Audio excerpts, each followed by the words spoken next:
Patuloy na naglilingkod sa inyo sa pamamagitan ng magaganda at piling-piling programa mula Lunes hanggang Linggo. Aalawin kayo ng aming kilalang mga komentarista at public service program. Ito lamang sa himpilan ng DWTL. Health and Travel at Serbisyo Publiko. Serbisyo Publiko with Dr. Hilda C. Ong. Ang programang tunay na serbisyo publiko na nakaka-touch ng puso. Health and Travel at Serbisyo Publiko. Ang programang tunay na serbisyo publiko na nakaka-touch ng puso. Magandang umaga! Ako si Dr. Hilda Ong dito sa programang Health and Travel at Serbisyo Publiko dito sa DWBL 1242 at sa YouTube channel na Hilda Ong. Ngayong umaga ay nandito tayo muli sa 2023 NAS Annually Recognition sa ating mga scientists, lalo na kasi yearly talaga nagsa-search ang NAS kung sino po ba ang ating mga scientists, lalo na mga kanilang papers na talagang malaki na itutulong. Kaya ngayong umaga, kasama ko po si Dr. Neil Jerome Igargin at siya po ay Doctor of Mathematics mula po sa University of Philippines, Los Baños. Alam po ninyo, pagka sinabi mo UP, mula sa University of Philippines, mga matatalino yan. Lalo na, ang kanya ay mathematics. Alam po ninyo, kung ako ang tatanungin ninyo, nung panahon nung nag-aaral ako, ang hilig ko talaga mathematics dahil talagang ayaw ko yung mga mini-memorize at talagang mathematics pinakabasa, nasa eskwelahan ka, na nakikinig ka lagi sa iyong teacher, professor, pag uwi mo sa bahay, no need na mga assignment. Pero alamin naman natin kay Dr. Igargin, ano po ba ang sa kanyang mathematics na kaya siya ay nabigyan ng special citation dito sa NAS. Magandang umaga, Dr. Igargin. Good morning po, Dr. Hilda Ong. Parehas po pala tayo na ayaw nang nagme-memorya, kaya napunta ako sa math. Oo. So, dito po sa akin, nag-aral po ako ng mathematics. Sa math po kasi maraming pwedeng puntahan. So, pwedeng sa pure math, kung saan nag-aaral ka ng mga ideas, mga theory, na wala kang iniisip na application. Oo. Meron namang applied math, kung saan nag-aaral ka ng mathematics para sa isang particular na problem sa isang area. Gusto nyo i-model ang pagkalat ng epidemya na nakuha natin, alimbawa sa COVID-19. Oo. Meron pong nagmo-model ng paano yung insurance, kung may investments kayo sa stock market, paano mo mapapalago. So marami pong mga ganun. Pero yung sa akin pong study ay paano kontrolin ang paggagawa ng sound sa underwater. Oh. So parang meron po kayong isang submarine, tapos paano ka mag-create ng mga signals na ipapadala mo sa isang kakampi mo, isang submarine na kakampi mo, habang hindi siya nadidetect ng kalaban na sonar. Para hindi ka ma-detect na nandun ka na sa enemy territory. At saka pwede rin para hindi maingayan yung mga marine ecosystems kasi pag nagpapadala tayo ng signal sa ilalim ng dagat, so pag parang may speaker ka lang, so yung tunog ay kakalat sa buong ocean. Kaya lang hindi siya maganda para sa marine life, sa mga corals, so magagambala sila. So ang pinag-aaralan ko po ay paano natin makokontrol yung paggawa ng sound sa ilalim ng dagat para mapadala natin yung signal dun sa intended na receiver pero hindi natin nagugulo yung mga buhay sa karagatan. Oo, kasi pag sa akin, kapag sinabi mo mathematics, ito ay kadalasan pagbibilang ng pera, 'di ba? Investment. O kaya naman mas nababagay kayo sa mga sa mga accountancy, sa mga let's say sa mga audit. Ngayon, pati pa naman sa math, nagagamit din pala sa pag-control ng sound. Apo. Yeah, isa po yung siguro sa mga misconception natin, lalo na mga kabataan sa math. Oo. Una, problema kasi nagtuturo rin po ako. So una, problema namin takot yung mga bata. Oo. So pag narinig pa lang nila na math, parang nanginginig na sila. Oo. So kaya nahirapan silang mag-aral, matuto. Tapos yung pangalawa pong problema namin ay lagi nilang tinatanong, naghihirap ako paghanap ng X, pagko-compute ng Y, pero saan ko yung gagamitin? So parang doon pa lang may barriers na sa pagkakatuto nila. So hindi na tuloy nakakarating dun sa magandang parte ng pag-aaral ng math na pwede mo pala siyang gamitin. Kasi sabi nga namin, math ay yung language ng universe. Kahit na anong nangyayari sa mundo ay kaya nating i-model using yung math. So, pwede siyang gamitin. Halimbawa po, sa amin sa UPLB, sa Math Division, meron po kaming iba't ibang areas pa ng math. So, meron po kaming halimbawa financial math, So doon po yung nag-aaral ng stock market, pagprepresyo ng insurance, tapos meron po kaming quantitative decision making, kung saan paano ka magde-decision ng base sa data na nakukuha mo. Tapos meron din po kaming data science, biomathematics. So marami po talagang applications. Ang problema lang, minsan hindi na nagugustuhan ng mga kabataan na pumunta ron kasi natatakot sila kagad or hindi nila nakikita na may gamit pala siya. Oo, lalo na nabanggit mo yung sa algebra, sa physics, yung X, Y. Kasi nung una, nung nag-aaral ako, pagka tayo ay nasa labas, nasa negosyo, di ba kami gumagamit ng ganitong X, Y, ng ganito? So, tama nga ang sabi mo, which is, ganun din ang for sure ko. Ano nasa isip ko noon nung nag-aaral ako, for sure, ganun din. So, paano natin i-correct sa mind na maganda ito at talagang seryoso nila habang sila nag-aaral? Siguro po, sa tingin ko, isang malaking factor ay yung sa mga guro. So, siguro sana ma-equip natin ng mas maganda yung mga guro at mapakita natin sa kanila na okay, pwede tayong magdagdag ng iba't iba pang mga aralin sa curriculum na mga simpleng bagay. Halimbawa po, yung isa kong estudyante ngayon, ang ginawa niya ay gumawa siya ng isang video paano ituturo yung halimbawa financial planning sa mga grade 6 students na ang gamit ay isang linear equation.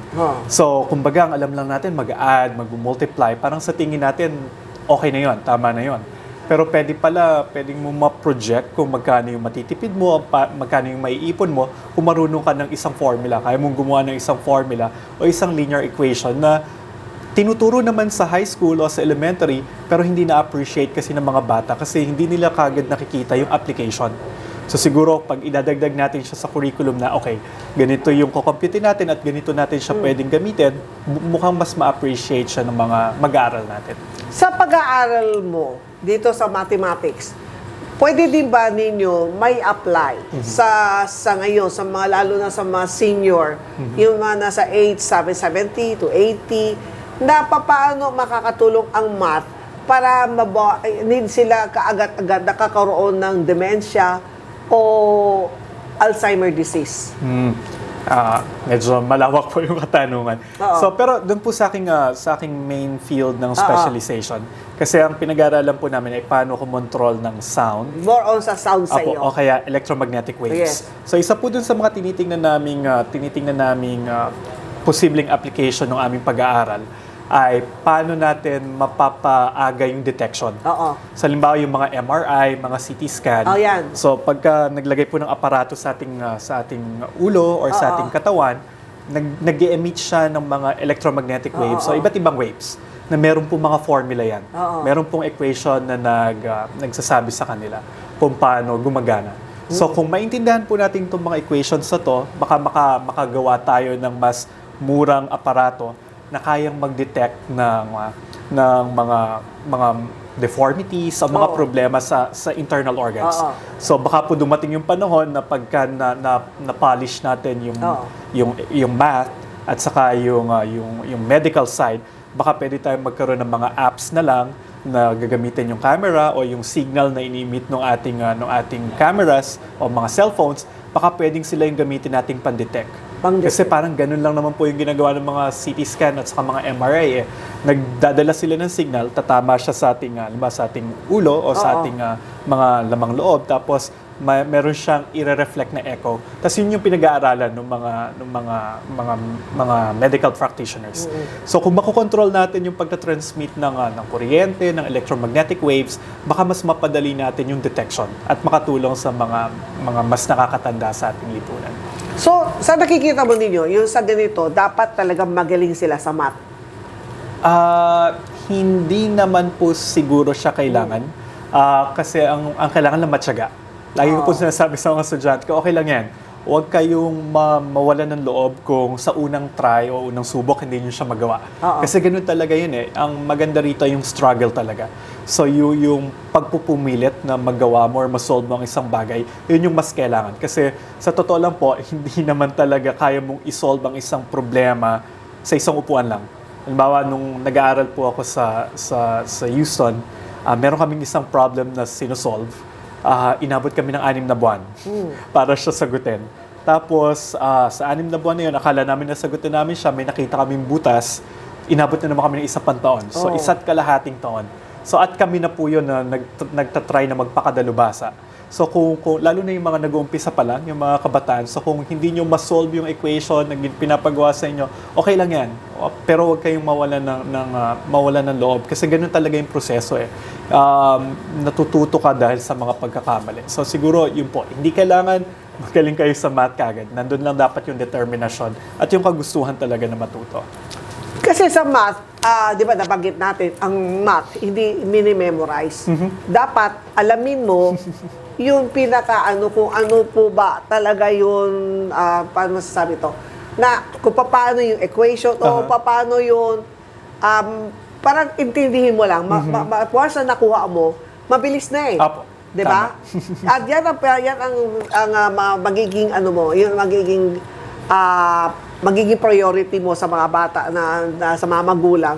At anong masasabi mo naman ditong, 'di ba, last month o last 2 months ago yung nangyari sa US, yung sa submarine. Ano yung naging problema? Sa kulang sa sound system o saan ang naging niyan? Hindi lang po familiar dun sa ginawa nila. Oo. Although parang nagkaroon sila ng mga technical difficulties. Oo. So siguro kung meron tayong halimbawa mas advanced na sonar equipment, mas mapapadali sana yung search and rescue. Oo. So kung alam natin kung paano ifo-focus halimbawa yung sound, kasi yung pag-sonar o pag-detect kung nasan yung mga iba't ibang bagay sa ilalim ng dagat, ay pag-control lang naman talaga po ng sound at saka yung pagbabasa ng resulta, yung echo na nakukuha natin pabalik. Kasi papadala ka ng sound, tatama siya sa isang object, ika-capture mo yung echo, yun yung magsasabi sa'yo kung nasaan yung submarine halimbawa na nawawala. So siguro kung meron tayong mga mas advanced at saka mas efficient na communication system, kung nakapagpadala sila ng signal na na hindi nagka-problema, baka mas napadali po yung search and rescue or hindi sana umabot sa ganung trahedya. Isang halimbawa dito lang sa Pilipinas, yung nangyari na oil spill, 'di ba? Yung barko na tapos 'di ba wala tayong kagamitan at tumulong pa ang Japan. Apo. So sa dito based sa iyong study, na sa tingin mo sa susunod dito sa atin sa Pilipinas, makakagawa din tayo yung para ma-detect kagad kung nasaan talaga yung na-sink na barko. Opo, kasi yung teknolohiya pong gano'n ay nag-e-exist na. Diba, sa ibang bansa, ginagamit nila yung pag-control ng sound para ma-detect kung halimbawa nasan yung oil.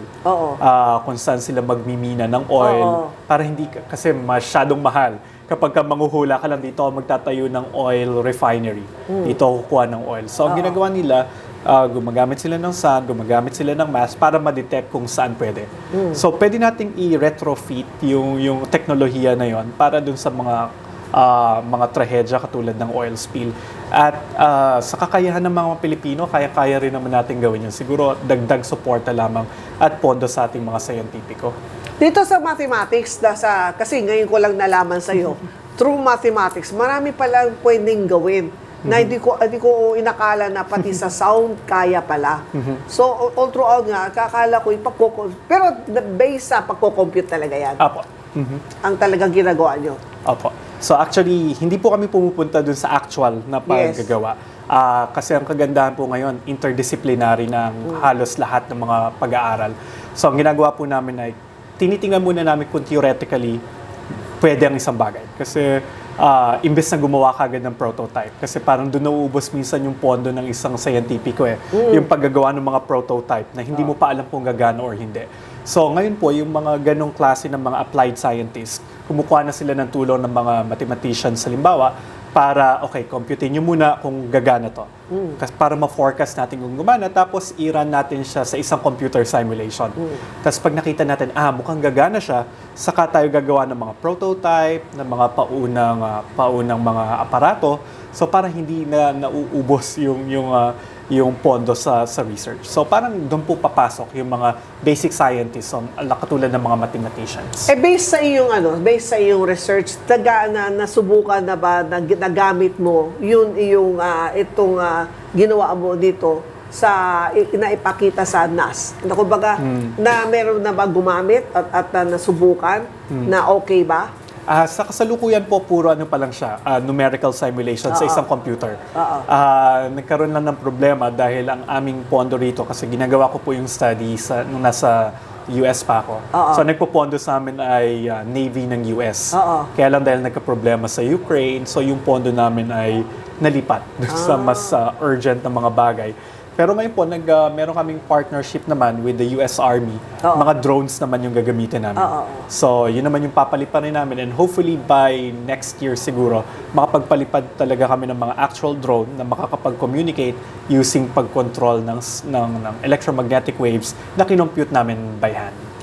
So ibig sabihin, lahat ng waves, sound waves, di ba, like sa mga drone, na talagang mathematics pa rin yan. Opo. Kahit po yung heat waves, so basta may wave, meron po yung equation. Pero talagang, nung bata ka pa, dito ka talaga nahilig? Nung bata po ako ay, sa palagay ko, magaling ako sa math. Masali ako sa quiz contest, ganyan. So talaga nagustuhan ko yung math.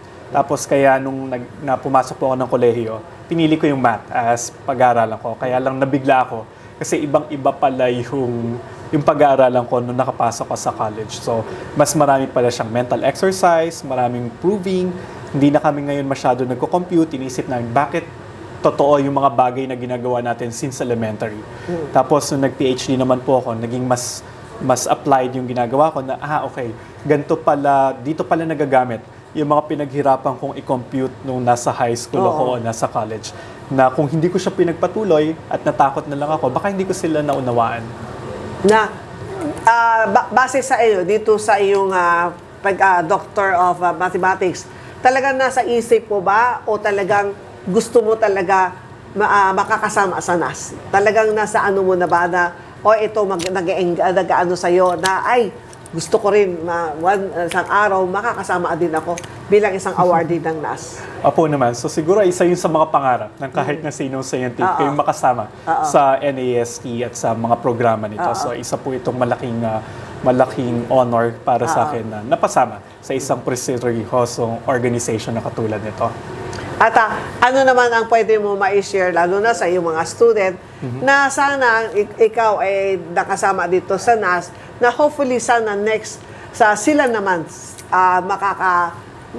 maka-engganyo sa kanila na sumama rin kayo sa NAS, maging maano yung pag-iisip ninyo na mas lalo na sa mathematics na marami pala na itutulong pagdating sa ibang-ibang bagay, hindi lang sa lahat ng bagay, hindi lang pagdating sa pera, lahat ay pwedeng gamitin. Yeah.